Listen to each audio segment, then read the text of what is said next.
क्षणिक है और आत्मा एक नित्य है।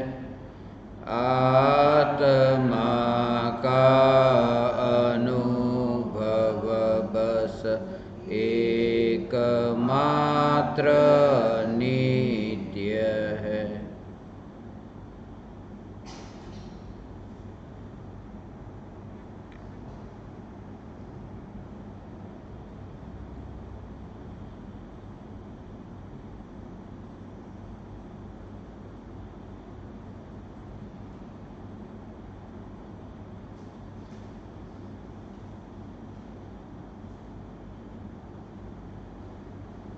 पहली शंका। गुरुदेव, आपके चरण कमलों में अत्यंत विनयी भाव से अनंत अनंत वंदन करता हूँ। भगवान, आपके सुने हुए प्रवचन में से कुछ वाक्य लिख रहा हूँ, वो मेरे अंदर छूते क्यों नहीं। मैं उन्हीं वाक्यों में रहना चाहता हूँ, रमण करना चाहता हूँ, ध्यान में रहना चाहता हूँ। उनकी महत्वता सदा मेरे में बनी रहे।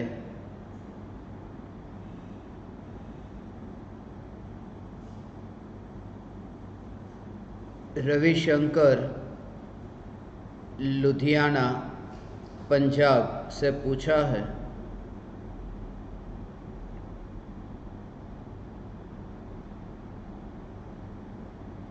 ऐसे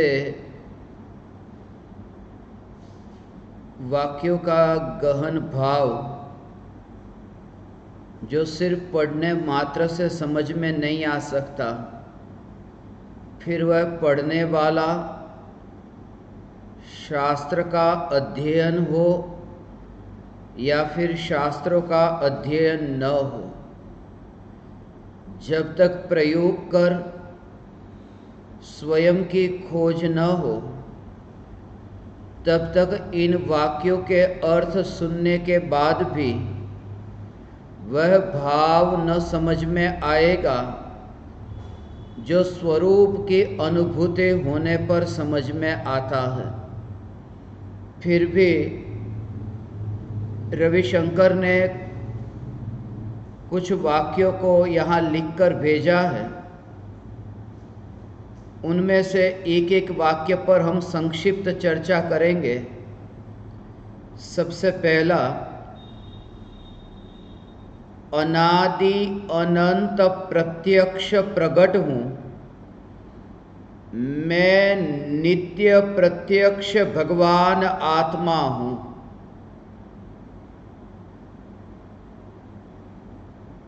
अनादि अनंत प्रत्यक्ष प्रकट हूँ।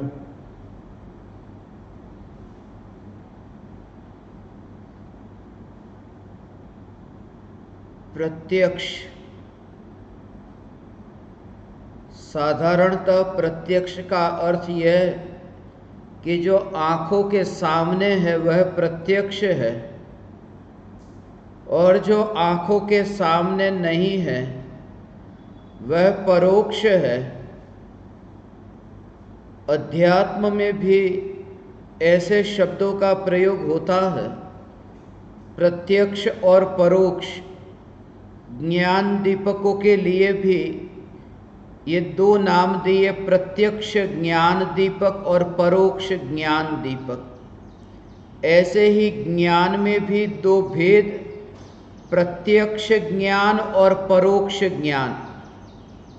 मगर यहाँ जो प्रत्यक्ष भगवान आत्मा, वहाँ आँखों के सामने भी नहीं और आँखों के सामने नहीं है ऐसा भी नहीं। यहाँ इंद्रियों से जो न्यारा है उसे प्रत्यक्ष कहा है। अक्ष का अर्थ है इंद्रिय, और इंद्रियों से भी जो पार है, जैसे कहते हैं किसी को खत लिखते हैं तो खत लिखते समय शुरुआत में लिखते हैं प्रतिश्री, तो प्रति माने सामने वाले के लिए वो प्रति, तो प्रति अक्ष, तो अक्ष तो है इस ओर।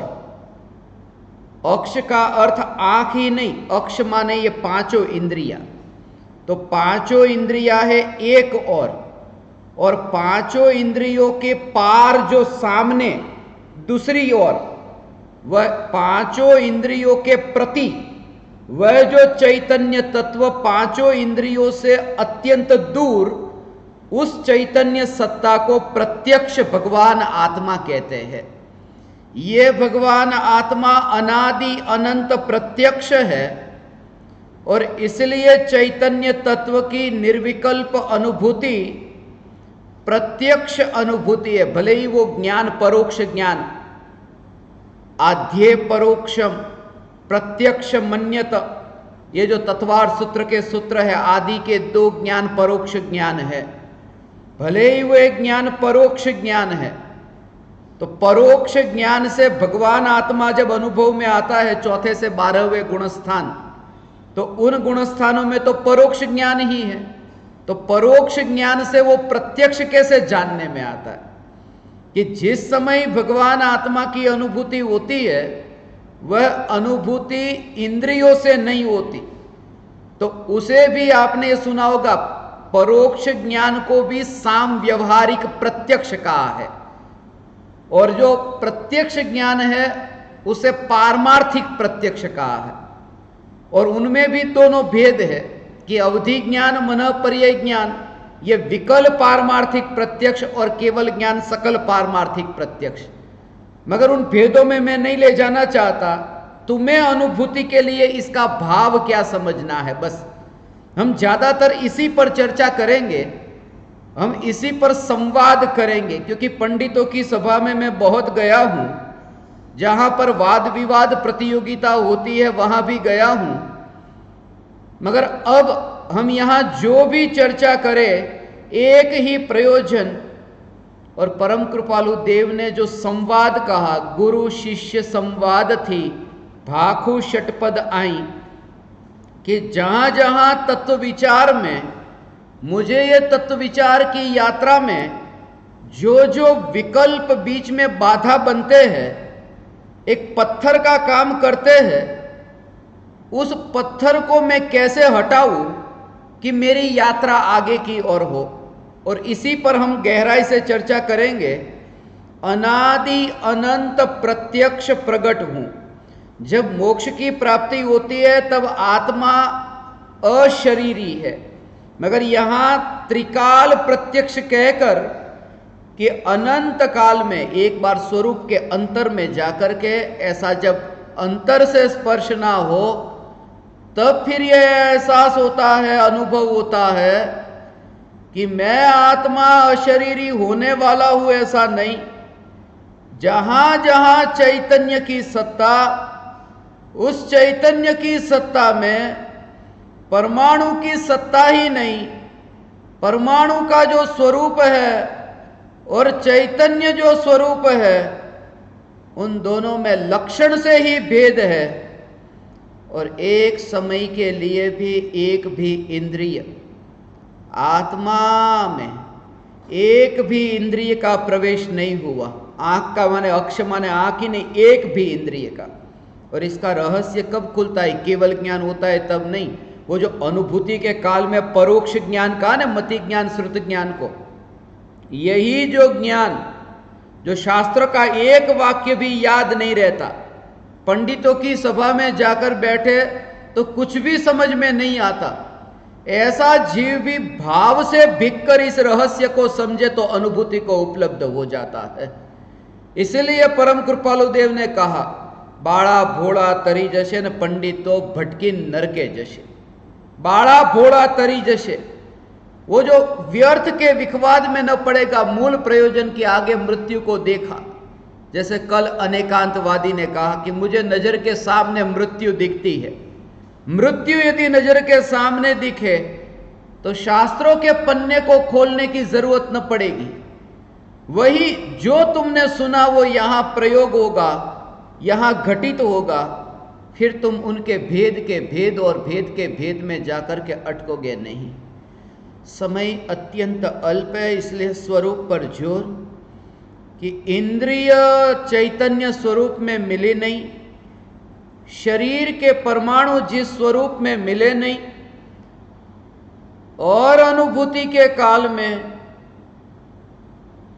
पर्याय में जब द्रव्य की अनुभूति होती है, जब भगवान आत्मा अनुभव में आता है, तब इंद्रिया वहां है नहीं। माने इंद्रियों से पार हुआ ऐसा नहीं, शरीर है, मगर शरीर वहां पर याद ही नहीं आया, उसकी ओर ध्यान ही नहीं गया, अटेंशन ही नहीं गया। तो वहां जब वो पर्याय में द्रव्य की अनुभूति हुई, वहां इंद्रिय बीच में नहीं आई, वो अनुभूति अतीन्द्रिय है।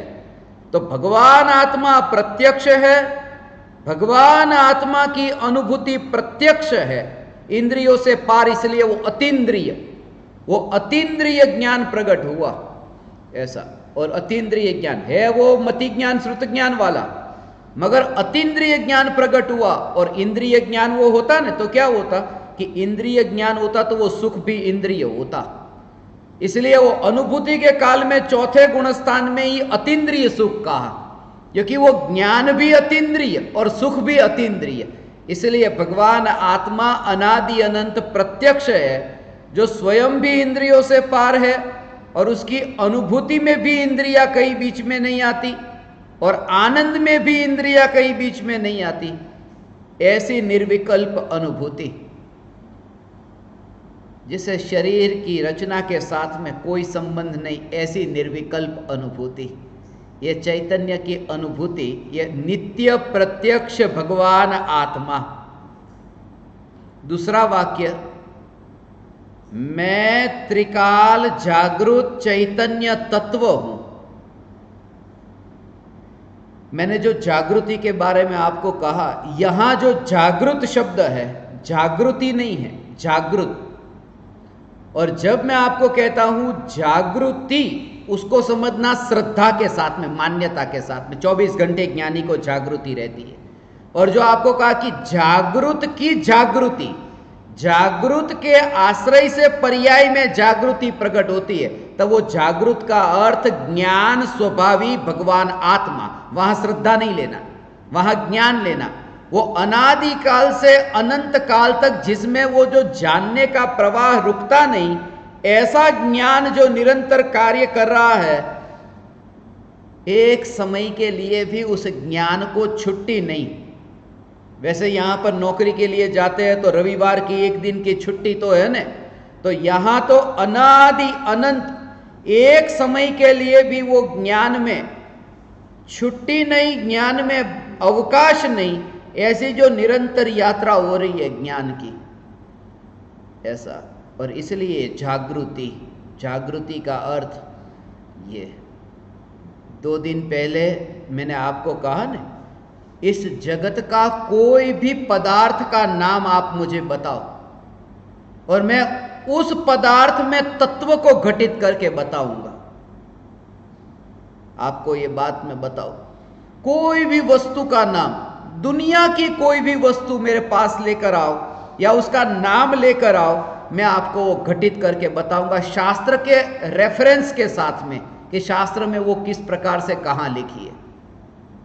मगर ये जो आपको बता दिया, 100 लोग यहां इकट्ठे हुए और 100 लोगों ने 100 बात लेकर के आए, कोई टेबल, कोई कुर्सी, कोई ऊर्ध्व लोग, कोई अधो लोग, कोई न कोई, और मैं एक एक बात घटित करके बताऊंगा।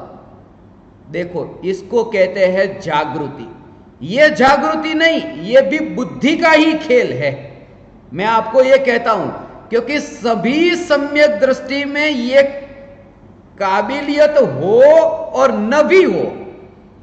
जरूरी नहीं है कि उतना ज्ञान हो कि एक एक वस्तु में शास्त्रों के साथ में कनेक्शन जोड़ दे।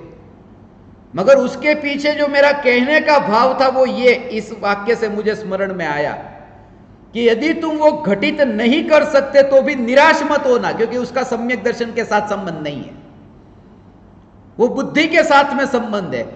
और तुम्हारा जोर बुद्धि पर न हो, घटित कर सके तो ठीक और घटित नहीं कर सके तो भी ठीक, वो बुद्धि के साथ में। मगर जो सम्यक दृष्टि घटित कर सकता है उसके पास बुद्धि अधिक है, जो सम्यक दृष्टि घटित नहीं कर सकता उसके पास बुद्धि कम है।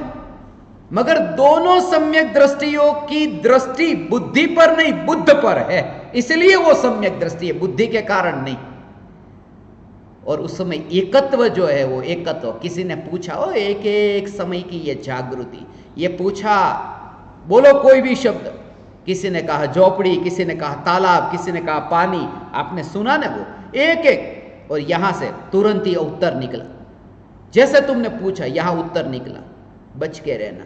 ये जैसे ही उत्तर निकला, देखो मेरे में कला कितनी है, कोई भी वाक्य बोलो मैं अभी बता देता हूं। सम्यक दृष्टि को जब ये कहता है ना बोलो मैं तुम्हें बता देता हूं, उस समय भी जागृति की ये उदय का परिणाम।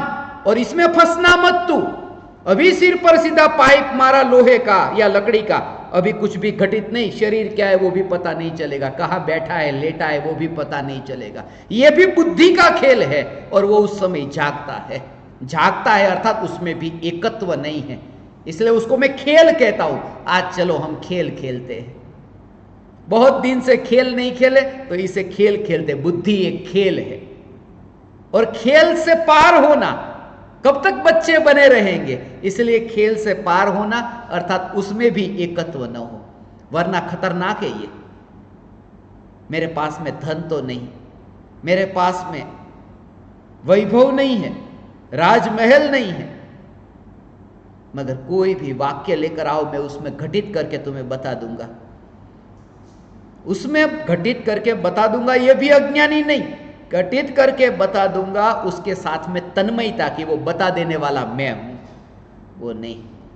और ऐसी जागृति यदि रही ने तो कभी भी कैसी भी प्रकार की देह की स्थिति होगी तुम्हारी जागृति न छूटेगी, क्योंकि स्वरूप के आश्रय से वो जागृति थी।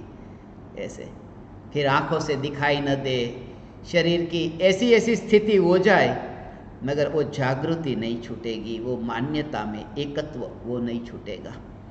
इसलिए कुछ भी घटित करना न आता हो, मगर सम्यक दृष्टि, कुछ बोलो तो भी वहां सुनाई देता है, नहीं सुनाई देता है क्या पता। घटित करने की बात तो दूर, सीधी तरह से बैठा हो, सीधी तरह से, तो भी उसमें घटित कैसे करे। अब सीधा ऐसा पलाठी लगा करके बैठो, सम्यक दर्शन के लिए तो ऐसी पलाठी लगाओ ठीक तरह से, वरना सम्यक दर्शन कैसे टिके। सम्यक दर्शन के लिए पलाठी लगाने की जरूरत नहीं, निर्विकल्प अनुभूति, आत्मा की निर्विकल्प अनुभूति। सम्यक दृष्टि भोजन करता है, पलाठी न लगाइए, टेबल कुर्सी वहां पर लगे हो और कुर्सी पर बैठा हो, मगर ध्यान में हो तब तो ऐसे सीधे बैठे न, कम से कम पलाठी न लगाए, मगर बैठे तो सीधे, लेटे हुए कैसे चलेगा। वो परम कृपालु देव का दृश्य देखते हैं ना, अंतिम घड़ी का, लोगों को झटका लगता है, ऐसी स्थिति। और आत्मा में लीनता कैसी, अभी तो ऐसे ही लेटे हैं, उल्टे नहीं लेटे। तीर्थंकर भगवान जन्म से मां के गर्भ में उल्टे लटके हुए, और 6 महीने में एक बार निर्विकल्प अनुभूति होती है, तो 9 महीने में भीतर नहीं हुई होगी, तो उल्टे लेट करके नहीं हुई। और वो क्षायिक सम्यक दर्शन, क्षायिक सम्यक दृष्टि, शरीर कैसा उससे क्या लेना देना। झटका लगेगा कि ऐसा निर्विकल्प, उनकी बात अलग है, तुम अपनी बात करो, वहां पर फिर अपनी बात करो। मैं ये कहना चाहता हूं कैसे भी तुम हो, इसलिए मुझे फर्क नहीं पड़ता कौन ऊपर बैठा, कौन नीचे बैठा, कौन पलाठी लगाता है, कौन पैर फैलाता है। पैर फैला करके भी बैठने वाले लोग थे, यहां पर कहता था पैर फैलाकर बैठना है, बैठो।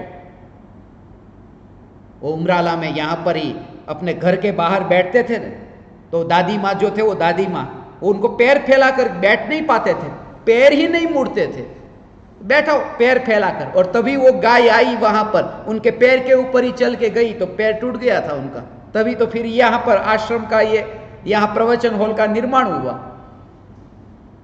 उनका पैर टूटा, तब से विचार आया कि ऐसा कोई आयोजन हो कि अब रास्ते पर न बैठना पड़े। मगर यह कहता हूं कि पैर फैलाओ कैसे, तुम्हारी शरीर की स्थिति कैसी है उस पर जोर नहीं, अंतर में क्या हो रहा है बस।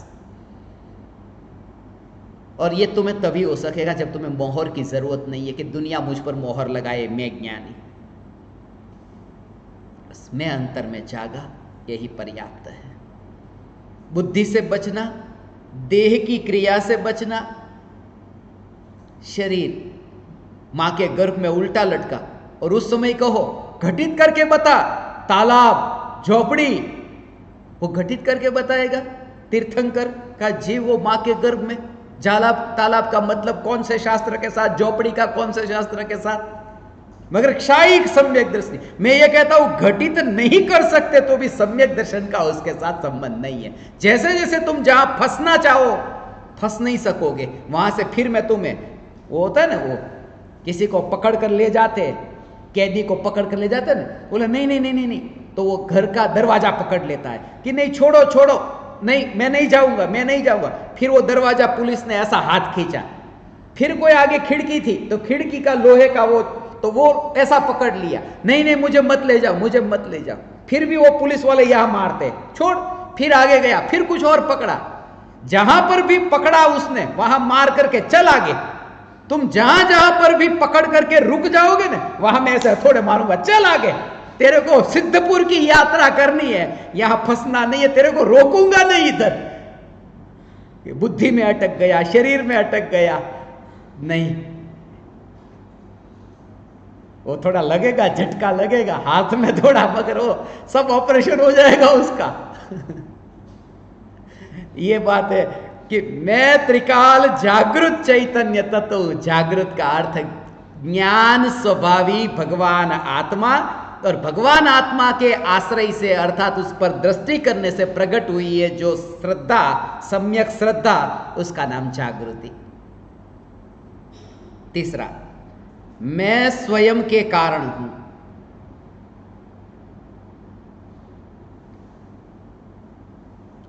मेरी सत्ता किसी पर द्रव्य के कारण नहीं, स्वयं के कारण। इसका भी जब भाव, अंतर में वो भाव ऐसा है कि वो जो चैतन्य सत्ता है, ये चैतन्य सत्ता, उसका अस्तित्व किसी और के कारण नहीं, नहीं तो वो इतरेतराश्रय, वो दोष लगेगा उसका। वो शब्द के अंदर मत जाना, उसका दोष माने एक के कारण दूसरा, दूसरे के कारण तीसरा, ऐसा। वो कहते हैं ना, ये दुनिया को किसने बनाया, कि भगवान ने बनाया। तो फिर भगवान को किसने बनाया, कि भगवान तो अपने आप ही, तो भगवान अपने आप है तो फिर ये दुनिया भी अपने आप है, ऐसा। माने कोई, वो प्रत्येक द्रव्य स्वतंत्र है, और ये श्रद्धा, प्रत्येक द्रव्य स्वतंत्र है। इसलिए ये विचार नहीं आता कि देह छूटने के बाद में मैं कैसे रहूंगा। ये शरीर यहाँ पर किसी ने काटा और शरीर अब नहीं रहा, मौत की घड़ी है, तो मैं कैसे रहूंगा। सम्यक दृष्टि को ऐसा ऐसा ऐसा नहीं होता। क्यों नहीं होता? क्योंकि सम्यक दृष्टि ने अपनी सत्ता अभी भी देह के साथ नहीं मानी। जब अभी भी देह के साथ नहीं मानी है तो बाद में भी देह के साथ नहीं, वो तो सत्ता को माना है ना। इसलिए ऐसी श्रद्धा का जोर हो, जैसे जमीन पर चलते हुए रास्ते के मालिक में नहीं, जैसे मार्ग पर यात्रा होती है, मगर मार्ग पर जैसे जैसे यात्रा होती ऐसी जागृति हो। આવી રીતે જેમ આમ એક ડગલું આગળ વધ્યા, એક ડગલું, પણ જમીન ક્યાંય પણ भारत की इस जमीन का मालिक मैं हो गया नहीं, चलता है, यात्रा होती है, मगर वो जो यात्रा जिस योग में हो रही है उस योग में कहीं एकत्व नहीं। वो जैसे वो देखता है भूमि को मगर मालिक नहीं मानता, ऐसे यहां जानना ये यात्रा होती है, मगर ये जो भूमि, ये जो मिट्टी, बस उसके कारण मैं हूं ऐसा नहीं, उसका मालिक हूं ऐसा नहीं मानता। ये स्वयं के कारण मेरी सत्ता, मैं स्वयं के कारण हूं। चौथा, राग का अस्तित्व चैतन्य का कारण नहीं, चैतन्य का अस्तित्व राग के कारण नहीं। दोनों की स्वतंत्रता। राग का भाव उत्पन्न होता है चैतन्य के कारण। चैतन्य जो है वो द्रव्य, दृष्टि का विषय। कि भगवान आत्मा के कारण यदि वो राग का भाव उत्पन्न होता तो वो तो सिद्ध भगवान में भी वहां पर वो द्रव्य तो है ना, वो शुद्ध द्रव्य है, तो वहां पर भी राग होना चाहिए। तो भगवान आत्मा के आश्रय से नहीं होता, वो द्रव्य के स्वचतुष्टय और पर्याय के स्वचतुष्टय बताने के लिए, ये स्वतंत्रता बताने के लिए कि राग का उत्पन्न होना मेरे कारण नहीं है, वो मेरे का भाव, वो शुद्ध चैतन्य सत्ता, जो आगे उसका विवेचन आएगा न्यायक भाव के बारे में जब चर्चा करेंगे तो। और चैतन्य का अस्तित्व राग के कारण नहीं है। इसका मतलब किसी के प्रति राग का भाव हुआ, वो राग का भाव चला गया, उसमें भेद ऐसे करना। वो भाव था, अभी वो भाव नहीं है, मगर ये सत्ता है, ये सत्ता, बस इसका मतलब कि वो राग के कारण मेरी सत्ता नहीं थी। ऐसा देखते हो ना, एक व्यक्ति के कारण ही मेरा जीवन चलता है, वो व्यक्ति नहीं तो मेरा जीवन नहीं। और उस व्यक्ति की मृत्यु हो गई, मृत्यु होने के बाद में वो तुम जब थे तब तुम्हारी उम्र 40 साल की थी, वो व्यक्ति तुम्हारे साथ है ये समझने के लिए 40 साल की उम्र थी और उसकी मृत्यु हो गई और तुम 100 साल तक जिए, तो 60 साल अधिक जिए ने। अब तुम कहते हो कि देखो वो व्यक्ति के कारण मैं जिंदा होता तो व्यक्ति तो मर गया, मगर मेरा तो जीवन अभी भी है, देखो। तो ऐसे ही राग उत्पन्न हुआ, राग से सत्ता मानी तो राग तो एक समय में मर गया, और ऐसे एक राग नहीं अनंत राग की पर्याय मरी, फिर भी मैं तो जिंदा रहा। इसका मतलब राग के कारण मेरा जीवन नहीं है, ऐसा भेद विज्ञान। आगे पांचवा, पर्याय मुझे जाने, पर्याय मुझे न जाने, मैं सदा चैतन्य भगवान आत्मा हूं। ये इसका मतलब ये कि पर्याय मेरा लक्ष्य करे तो पर्याय में सम्यक तो प्रकट होता है, और पर्याय मेरा लक्ष्य न करे तो पर्याय में सम्यक दर्शन नहीं, मिथ्यात्व है वो लक्ष्य, अर्थात वो दृष्टि, एकत्व।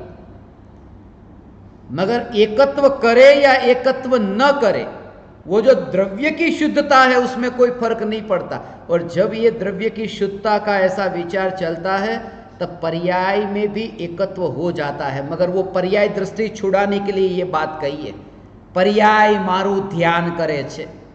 नयालचंद जी सोगानी ने वो जो कहा ना कि वो द्रव्य दृष्टि प्रकाश कि पर्याय मारू ध्यान करे छे, हूँ ध्यान करवा वाळुं तत्व नथी, हूँ ध्याननुं ध्येय ए जे चैतन्य तत्व ए हूँ छुं।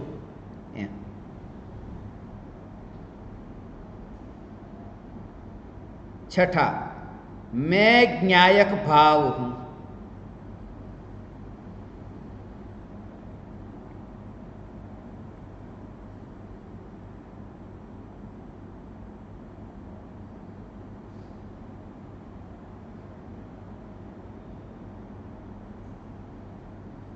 मैं ज्ञायक भाव, समय सार, ज्ञान से ज्ञायक तक में इसका स्पष्ट भाव बताया। ये जो ज्ञायक भाव, ये ज्ञायक भाव का अर्थ अशुभ भाव तो नहीं, शुभ भाव भी नहीं और शुद्ध भाव भी नहीं। ये भाव का मतलब, वो भाव शब्द सुनकर के लोग ऐसा समझ लेते हैं भाव माने कोई उत्पन्न होने वाला भाव होगा। ये भाव का अर्थ पर्याय नहीं है, ये भाव का अर्थ अनंत गुणों की एकता बताने के लिए वो भाव शब्द का प्रयोग किया है। वो स्वभाव बताने के लिए कि अनंत गुणों की एकता, और ज्ञान है वो स्वभाव है, और ज्ञायक है वो स्वभाव से स्वरूप की ओर यात्रा है। इसलिए ये दोनों में अंतर, ज्ञायक भाव और ज्ञान। ये भाव का अर्थ है वो स्वरूप, ज्ञायक भाव माने चैतन्य स्वरूप और ज्ञान माने ज्ञान स्वभाव। स्वभाव और स्वरूप में ये अंतर है। ज्ञान को भी स्वभाव कहा और ज्ञायक को भी भाव कहा, मगर उसका भाव है वो ज्ञायक स्वरूप। वो रूप के साथ में जहां पर भी वो स्पर्श, रस, गंध, वर्ण ये सब एक साथ में हो तो वहां वो स्वरूप शब्द कहते हैं। स्वरूप सबकी, इसलिए पुद्गल को कहते हैं कि पुद्गल द्रव्य कैसा है कि रूपी है। रूपी माने रंग वाला ऐसा नहीं, वो रूपी का अर्थ कि स्पर्श, रस, गंध, वर्ण ऐसे अनंत गुण जिसमें है, ऐसा जो द्रव्य उसका नाम रूपी। वो एक गुण की बात नहीं है, वो पूरे द्रव्य की बात है रूपी कह करके।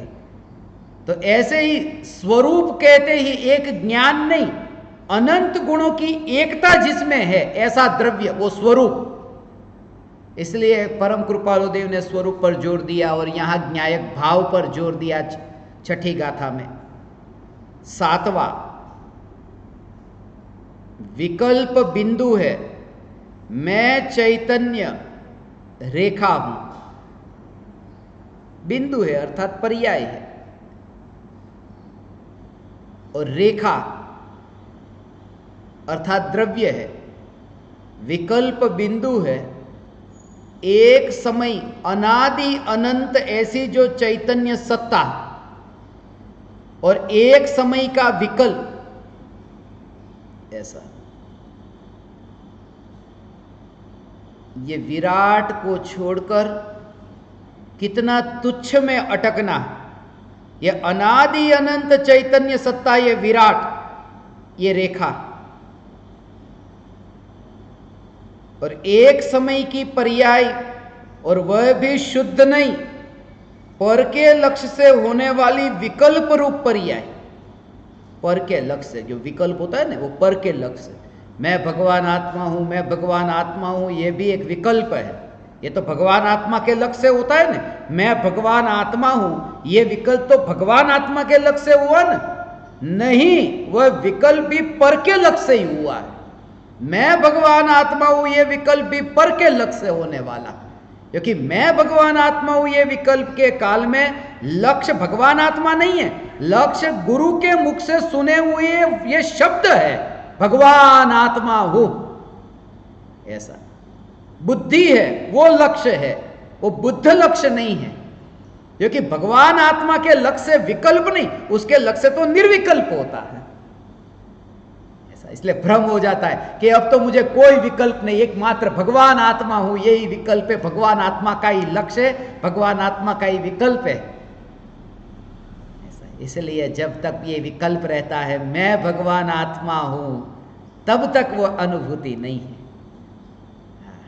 ये सा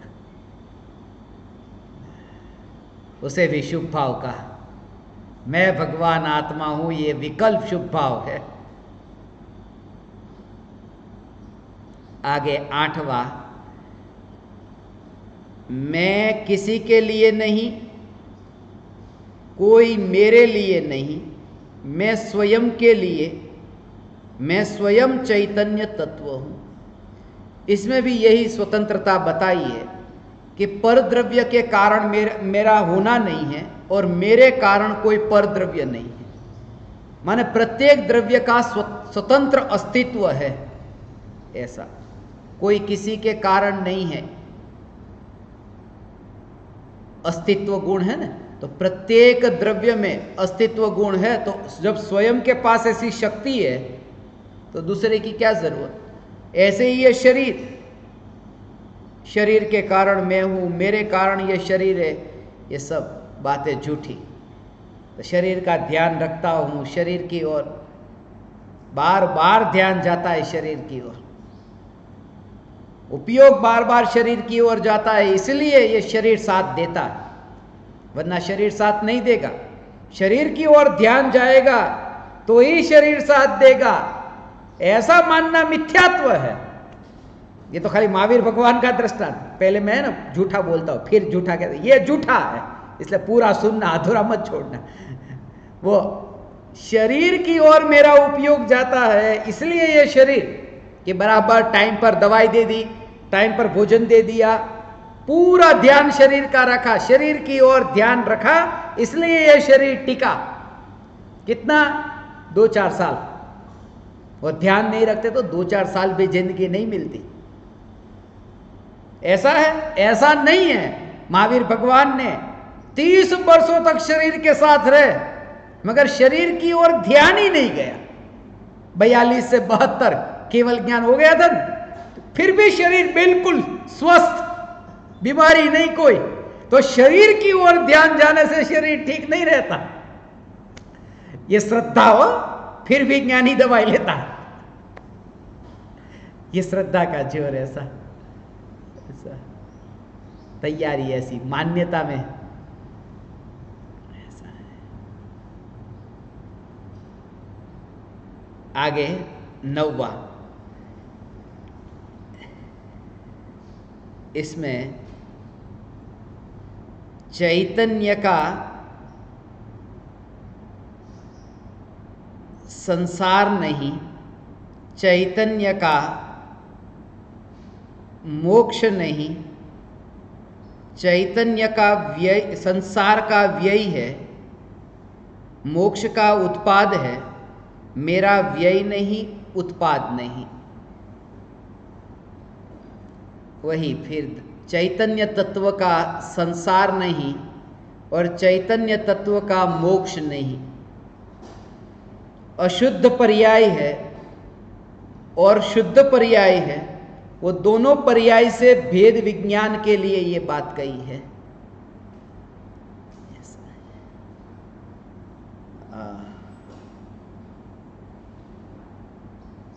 मृत्यु की घड़ी आएगी ना, उस समय भी तुम सुनोगे नहीं, उस समय भी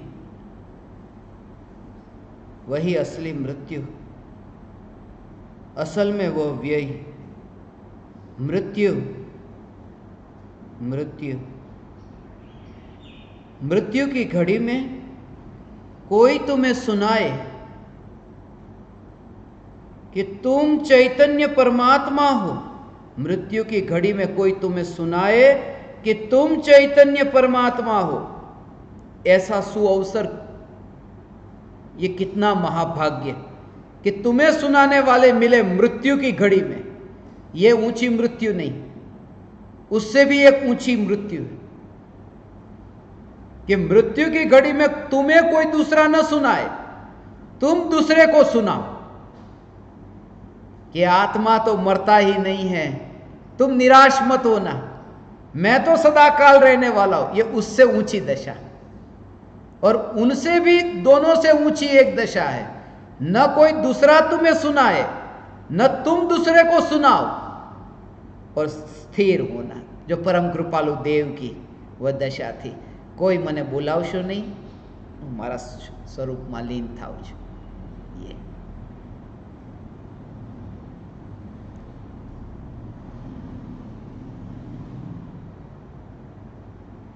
10वां, शरीर की अवस्था पलटे फिर भी चैतन्य की नित्यता, सत्ता और ध्रुवता, मैं जैसा हूं वैसी ही, मैं जैसा हूं वैसा ही रहता हूं।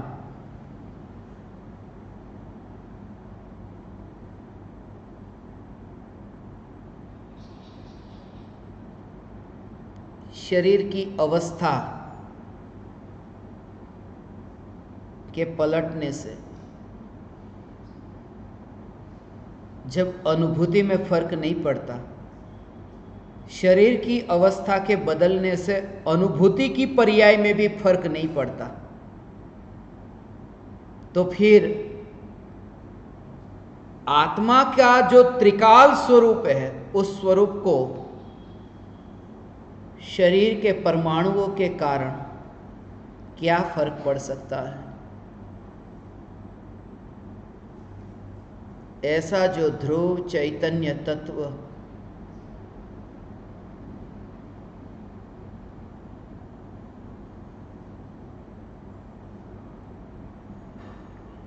भगवान आत्मा ऐसा ध्रुव चैतन्य परमात्मा तत्व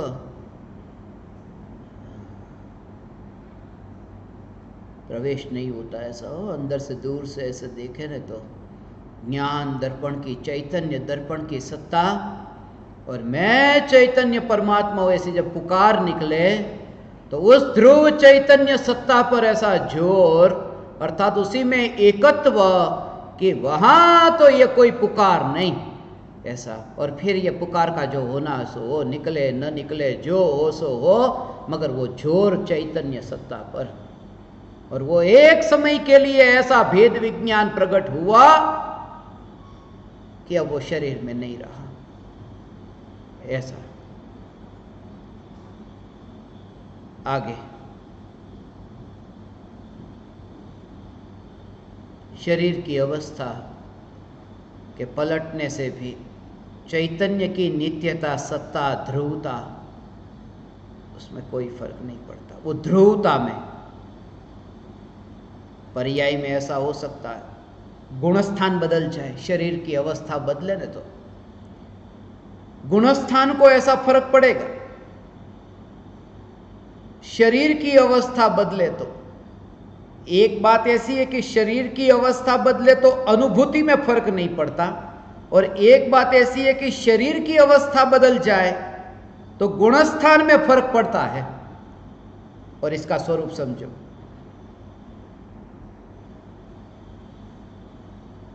कि जैसे वो जो शरीर में सांस लेने की क्रिया है ना, तो आत्मा की निर्विकल्प अनुभूति होती है, तब शरीर में वो संकोच विस्तार होता है, तो वो शरीर में संकोच विस्तार होने से वो अनुभूति की पर्याय में फर्क नहीं पड़ता। अनुभूति तो अनुभूति की पर्याय रूप रहती है, सातवां गुणस्थान तो सातवां ही रहता है। मगर एक अपेक्षा ये कि शरीर की अवस्था बदल जाए तो गुणस्थान बदल जाता है। जैसे कि अभी शरीर की अवस्था मनुष्य की है और शरीर की अवस्था बदल गई कि देव हो गए, मृत्यु हुई कि देव गति में गए। तो यहां पर भावलिंगी मुनि थे और मृत्यु हो गई तो वहां चौथा गुणस्थान हो गया। अब छठे सातवें गुणस्थान वर्ती मुनि और वहां देव गति में चौथा गुणस्थान। शरीर की अवस्था बदली तो गुणस्थान बदल गया, वहां पर छठा सातवां नहीं होगा, छठा सातवां तो दूर, पांचवा भी नहीं होगा। गुणस्थान भी बदल जाए मगर वो जो स्वरूप है वो स्वरूप नहीं बदलता। ये है शरीर की अवस्था पलटे फिर भी चैतन्य तत्व की नित्यता, सत्ता और ध्रुवता, मैं जैसा हूं वैसा ही रहता हूं। 11वां, मैं भोगों में भी नहीं, मैं त्यागी भी नहीं, मैं रागी भी नहीं, मैं वितरागी भी नहीं, मैं अरागी भी नहीं, मैं मोही भी नहीं, मैं निर्मोही भी नहीं। इसलिए क्योंकि ये सब अशुद्ध पर्याय और शुद्ध पर्याय की बात है और द्रव्य स्वरूप ये पर्याय से न्यारा। 12वां, मैं आश्रव भी नहीं, बंध भी नहीं, संवर भी नहीं, निर्जरा भी नहीं, और मैं मोक्ष भी नहीं हूं। इसमें भी वही बात, इन्होंने जितने भी वाक्य पूछे उनमें सबका भाव यही है। अलग अलग वाक्य में शब्द अलग अलग है मगर गहराई में जाओगे तो सब में वो भाव वही है कि पर्याय दृष्टि छुड़ाने के लिए ये सब कथन किए हैं कि मोक्ष तक की पर्याय भी मैं नहीं हूं। इसलिए 7 तत्वों में जीव तत्व अलग है, मोक्ष तत्व अलग है, समय सार में भी सर्वविशुद्ध ज्ञान अधिकार अलग है और मोक्ष अधिकार अलग है, तो दोनों अलग अलग। ऐसे ही आज का दिन मुझे स्मरण में आया, अष्टपाहुड़ में मोक्ष पाहुड़ है। हमेशा हर साल 106 के कारण ये दिन स्मरण में आता है 106 में, क्योंकि मोक्ष पाहुड़ की जो गाथा है वो 106 गाथा है अष्टपाहुड़ में। तुम्हें याद नहीं रहे तो सम्यक दर्शन नहीं अटकेगा। जलसा करो, सिर्फ जागृति कि मैं मोक्ष स्वरूप नहीं, मोक्ष स्वरूप नहीं रहता, मोक्ष की पर्याय मैं नहीं, मैं चैतन्य सत्ता रूप द्रव्य हूं, ये बात। इसके आगे 13वां, प्रमाद यह वस्त्र है और अप्रमाद भी वस्त्र है, प्रत्येक पर्याय वस्त्र है। मैं वस्त्र नहीं, मैं पर्याय नहीं, मैं स्वयं के कारण हूं। ये यहां तो ऐसा हो सकता है कि बिना वस्त्र का हो सकता है कोई व्यक्ति, बिना वस्त्र का हो सकता है, मगर द्रव्य कभी बिना वस्त्र का नहीं होता, पर्याय वाला ही होता है। अर्थात प्रत्येक द्रव्य वस्त्र के साथ में है। प्रत्येक द्रव्य, सिद्ध भगवान को भी कपड़े होते हैं, वो मोक्ष के कपड़े पहनकर बैठे, हम संसार के कपड़े पहनकर बैठे, तो प्रत्येक द्रव्य के पास कपड़े तो है। और जीव को ही नहीं, पुद्गल को भी कपड़े हैं। कोई पुद्गल हरा कपड़ा पहन के बैठा है, कोई पुद्गल फिर लाल कपड़ा पहनकर बैठा है, और फिर बदलते रहते, कपड़े बदलते रहते। ऐसे पेड़ के पत्ते अभी हरे कपड़े पहनकर बैठे, फिर थोड़ा सूरज का प्रकाश पड़ेगा तो फिर वो पीले कपड़े पहनकर बैठेंगे। मगर वो जो पुद्गल द्रव्य जिस पर्याय के साथ में, वो पर्याय ही उसका कपड़ा है। मगर ये बात इसलिए बताई है कि पर्याय और द्रव्य, इसके लिए मैं कहता कोई लड़का लड़की को देखने के लिए जाए तो लड़की को देखता है तो लड़की कपड़े के साथ में देखने को मिलेगी। तो जब कपड़े के साथ में देखता है, कोई पूछे क्या कहां गए थे, कि लड़की को देखने गए थे, कि देख के आ गए, कि हाँ देख के आ गए। अब लड़की को देखा नहीं, कपड़ा ढंका था, लड़की को नहीं देखा, कपड़ा ढंका हुआ था, मगर फिर भी उसने लड़की को देख लिया है। माने ऐसा नहीं कि चलो वस्त्र पूरी तरह से हट जाए तो ही मैं तुम्हें देखा, तो ऐसा देखने को ही नहीं मिलेगी लड़की। तो ऐसे ही पर्याय के बिना द्रव्य को देखना चाहे कि पर्याय होनी ही नहीं चाहिए, तो द्रव्य का दर्शन ही नहीं होता। दर्शन होगा पर्याय के साथ ही द्रव्य होगा, और पर्याय की ओर जोर न दे और द्रव्य की ओर ही जोर दे तो द्रव्य का दर्शन हो गया। वो लड़के ने लड़की के कपड़े को देखा ही नहीं, कैसा ड्रेस पहना है, महंगा है, सस्ता है, नहीं, वो राख की दीवार को देखा, दीवार पर लगा हुआ कपड़ा, वो पर्दे को नहीं देखा। ऐसा तो वो वस्त्र इसलिए कहा कि पर्याय सहित द्रव्य है, वस्त्र के साथ ही द्रव्य होता है, सिर्फ वस्त्र दृष्टि में नहीं आता है। 14वां अंतिम, मैं सदैव सिद्ध हूं, सदैव ज्ञान शरीरी हूं। सदैव सिद्ध हूं क्योंकि द्रव्य की सत्ता में शरीर का मिलना हुआ ही नहीं है, और इस अपेक्षा से सर्व जीव छे सिद्ध सम, तो मैं सदैव सिद्ध हूं। और मैं ही नहीं, प्रत्येक आत्मा सदैव परमात्मा है और ज्ञान शरीरी है। द्रव्य दृष्टि से प्रत्येक जीव ज्ञान शरीरी है, पर्याय दृष्टि से सिद्ध भगवान को ज्ञान शरीरी कहा है। इस प्रकार से रविशंकर ने ये जो जिज्ञासाएं व्यक्त की है, बहुत उन्हें जिज्ञासा होती, पूछते हैं, थोड़ी सी शास्त्र की भाषाओं में न जाए और उनके भावों को यदि समझे तो बुद्धि नहीं होने पर भी स्वरूप को समझने में परेशानी नहीं होगी। अंतिम शंका,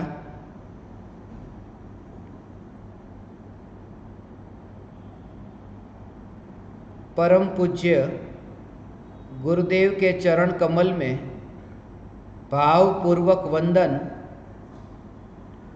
मेरा प्रश्न,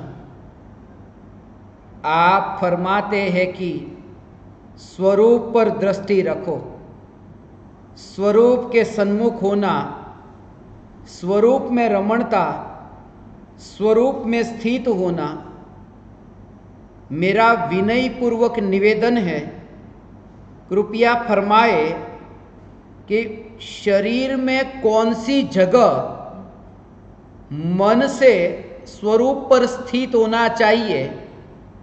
मेरा प्रश्न बहुत छोटा सा है, परंतु इस अज्ञानी को आप राह दिखाने वाले हैं, कृपया समाधान करावे। प्रश्नकर्ता जिसे लोग शांता के नाम से जानते हैं।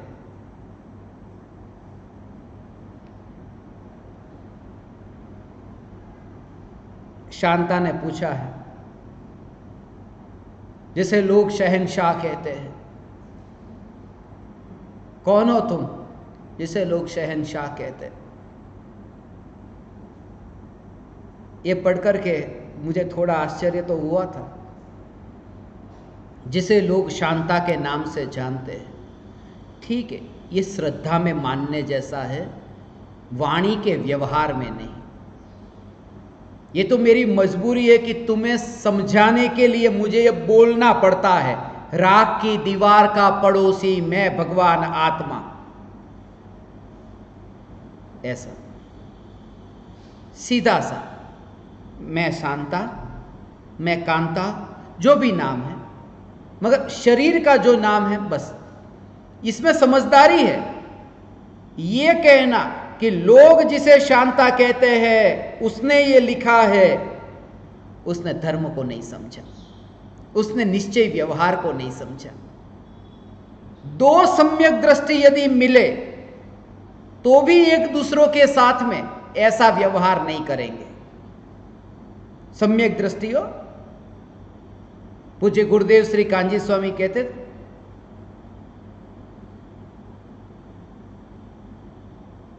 निहाल चंद जी सोगानी ने देखो एक रात में पाया, इन्होंने पाया जिसे लोग निहाल चंद जी कहते हैं। वो तो सम्यक दृष्टि थे ना, और सामने वाले भी सम्यक दृष्टि ने, फिर भी ऐसा नहीं। निहाल चंद जी सोगानी जी ने पाया, माने जिस प्रकार से व्यवहार, ये व्यवहार ठीक है। और मुनिराज में भी, मुनि एक मुनि भी दूसरे मुनि से व्यवहार करेंगे तो ऐसे नाम से ही व्यवहार होगा। फिर भी उन्होंने अपने अंतर के भाव व्यक्त किए हैं। कुछ विचार तो चल रहा होगा, मगर ये अंतर से हो, सिर्फ वाणी में न हो। उनका प्रश्न ये है, उसमें भी जोर पूरा शरीर पर ही है। शरीर में कौन सी जगह मन से स्वरूप पर स्थित होना चाहिए? कौन सी जगह शरीर में? आत्मा के सन्मुख होने के लिए खुलासा हो गया है। तीर्थंकर भगवान उल्टे, जब लेटे उल्टे लटके हैं, तब कौन सी जगह पर ध्यान लेकर जाते हैं?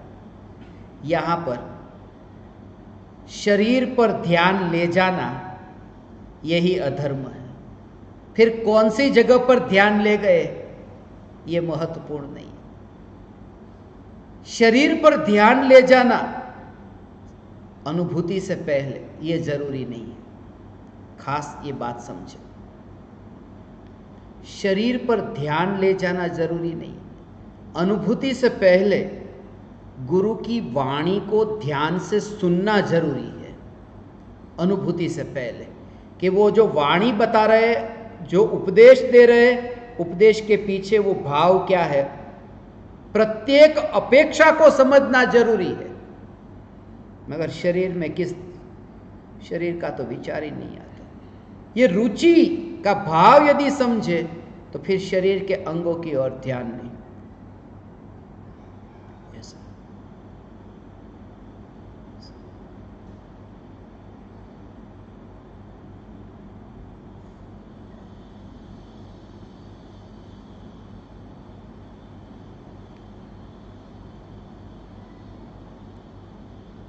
शरीर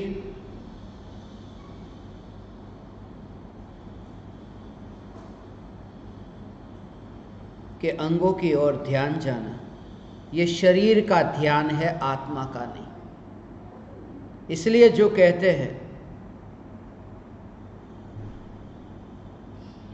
आंखें बंद करके आत्मा का ध्यान, आंखें खुली रखकर आत्मा का ध्यान,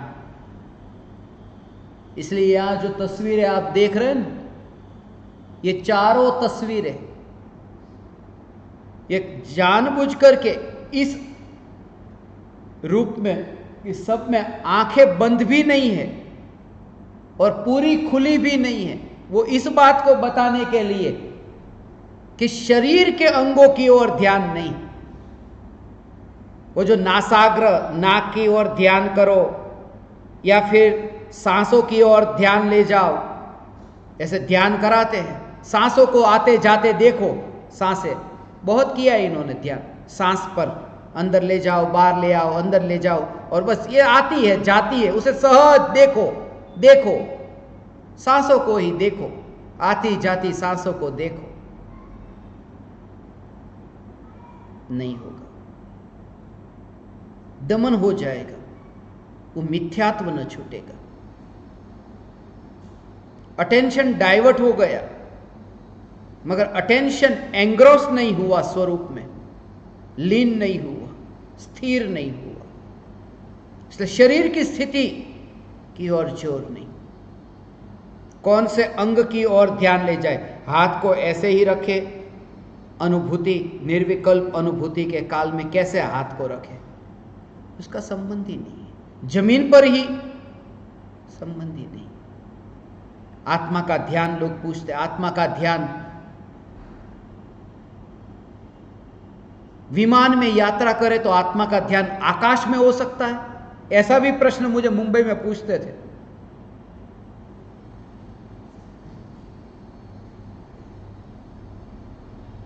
और वो कहते थे कि हम तो विमान में बहुत यात्रा करते हैं, हमें सम्यक दर्शन हो सकता है?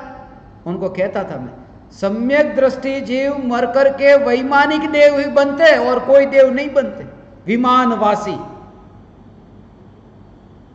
और फिर यह कहता कि सम्यक दृष्टि वो भी आकाश में, वैमानिक देव, ये तो चौथा गुणस्थान हो। और फिर छठे गुणस्थान में आकाश में, कि हाँ छठे गुणस्थान में आकाश में, कि कुंदकुंदाचार्य का आपने सुना है ना, महाविदेह क्षेत्र, तो पैदल चल के तो नहीं गए, आकाश में ही तो गए होंगे ना। तो आज जब गए थे तो तुरंत ही पहुंच गए अंतर्मुहूर्त के अंदर ही, तो वहां पर कभी ना कभी तो वो निर्विकल्प ध्यान में लीन हुए होंगे या नहीं? हर अंतर्मुहूर्त में आत्मा का ध्यान होता है ना भावलिंग मुनि को। तो आकाश में, और उनसे भी ऊपर जाओ तो तीर्थंकर भगवान का शरीर तो जमीन से ऊपर ही होता है और केवल ज्ञान है। माने जो आकाश में उड़ता है उसे ज्ञान कैसे होगा? अरे उसे तो पहली संभावना है, आकाश में रहता है ना, माने जमीन को नहीं छूता है, माने ये जमीन असली, इस पृथ्वी को जिसने छूना बंद कर दिया, अर्थात जो छूता ही नहीं, ऐसे चैतन्य का आश्रय लिया, फिर वो पृथ्वी पर नहीं है, वो मिट्टी में नहीं है, ऐसा है। इसलिए शरीर के कोई विशिष्ट अंग की ओर ध्यान ले जाने की जरूरत नहीं है, भाव से ऐसा। आपका बेटा आपको बहुत याद आता है तो आप शरीर के कौन से अंग की ओर ध्यान ले जाते हो? कहाँ? कि बस बेटा याद आ रहा है, बैठे हैं, चलते हैं, घूमते हैं, फिरते हैं, बस वही वही वही याद आता है। और जब बहुत याद आती है तब रहा नहीं जाता,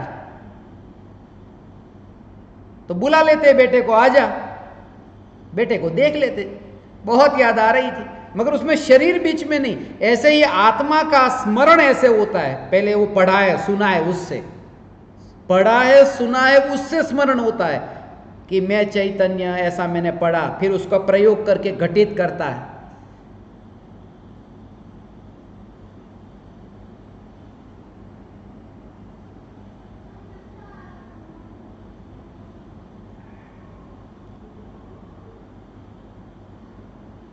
एकेंद्रिय का ध्यान, हवा की ओर ध्यान करेगा तो वायु का एक, यहाँ एकेंद्रिय का नहीं अतीन्द्रिय का, अतीन्द्रिय भी कहने के लिए है, वास्तव में तो इंद्रियों से न्यारा ही।